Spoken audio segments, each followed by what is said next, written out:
Shri Ganapati Sharada Gurubhyo Namaha. Charitam Raghunathasya Shatakoti Pravistaram Ekaikamaksharam Pumsam Mahapataka. Welcome to audience for this session on Sri Ramacharita Manasa. In the previous part of the story, we learnt about the interest of the whole world and all the Devas in the union of Shiva and Parvati because that will bring out to the life Sri Kumaraswamy or Sri Kanda from whom Tarakasura will going to be killed. And for this purpose, Girija is already performing the penance to please Shiva, while on the other hand, Sri Ramachandra had met with Shiva and urged him to marry Girija, and he is also ready. However, since his state of trance has not ended, Devas had sent Kamadeva to disturb Shiva's straight trance state or Mahasamadhi, and then, because of him, Shiva got disturbed and immediately he burned Kama into the ashes. However, on hearing the plight of Rati Devi, the wife of Kama, the compassionate Shiva gave Rati the Manmata in Ananga form, the bodiless form, and told her that soon when Krishna descend in the line of Yadu, Rama will going to be reborn as his son Pradyumna, and both will get united. Now, soon after this is known that Shiva is been wake up from his deep trance state. Brahma, the creator, and other gods came to know about it, and they repaired to Vaikunta, the abode of God Vishnu. Then all the gods, including Vishnu and Viranchi, the Brahma, went there to meet all merciful Shiva.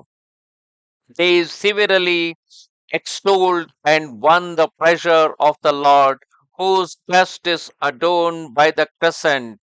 Shiva, who is an ocean of compassion and has a bull emblazoned on his standard, said, "Tell me, immortals, what has brought you here?" To this Brahma replied, "O Lord, you are the inner controller of all. Even then, my master, my devotion to you urges me to make the following submission. The heart of all the immortals is seized with a dominating impulse. They long to witness your wedding with their own eyes, O my Lord. O humbler of the pride of love, devise some means whereby we may be enabled to feast our eyes on this glad event. Having burned the god of love, you have done well in granting a boon to Rati. O ocean of compassion, having meted out punishment, good masters shower their grace as a matter of course. Such is their natural habit. Parvati has practiced penance, the magnitude of which cannot be estimated. Kindly accept her now. Hearing the entreaty of Brahma and remembering the words of the Lord Sri Rama, Shiva gladly said Amen. That is, he accepted for their proposal. The gods thereupon sounded their kettle drums, and raining down flowers, they exclaimed, "Victory, victory to the Lord of Celestials!" Considering it to be an opportune moment, the seven seers arrived on the scene. Brahma immediately sent them to the abode of Himavan. They approached Bhavani in the first instance and addressed the following sweet yet deceptive words to her. Relying on the advice of Narada, you would not heed our remonstrations.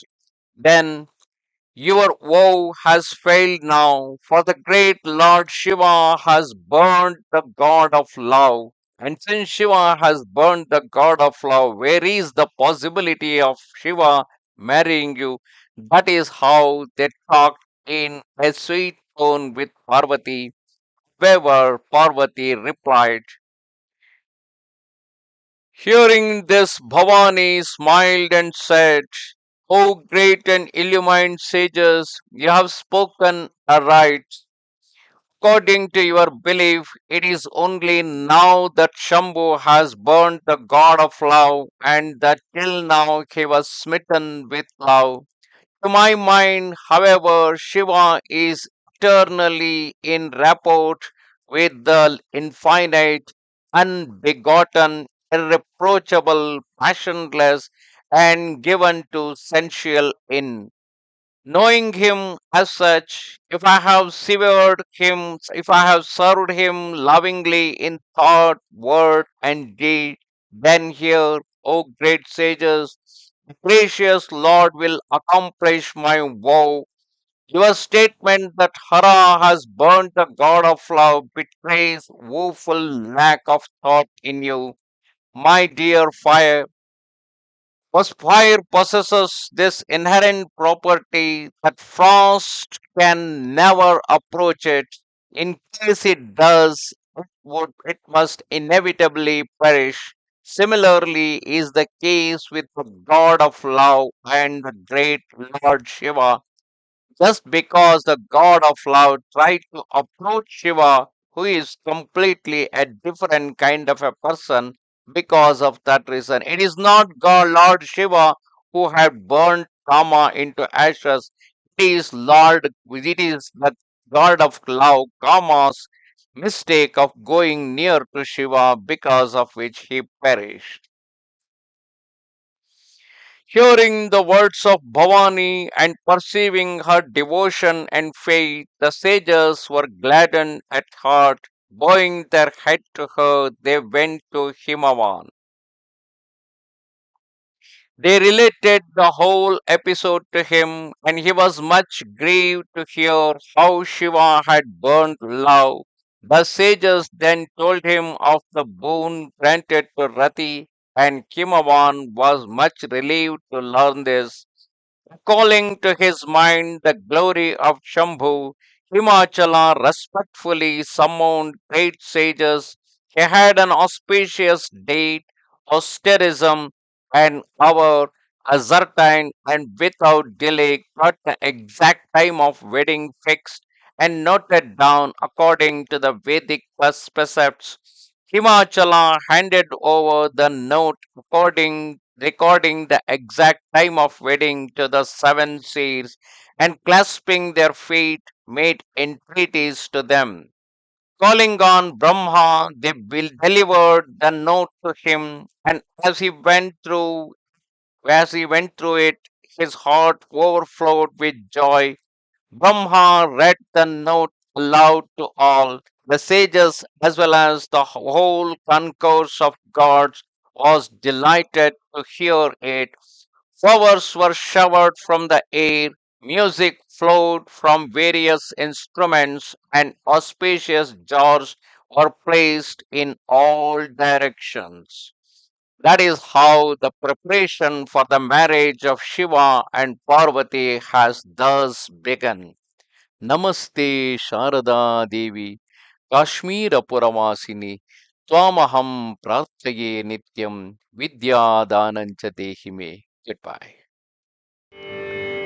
Shri Ramchandra कृपाल भज मन हरण भव भयदारुणं श्रीरामचन्द्र कृपाल भज मन हरण भव भयदारुणं श्रीराम श्रीराम श्रीराम श्रीराम श्रीराम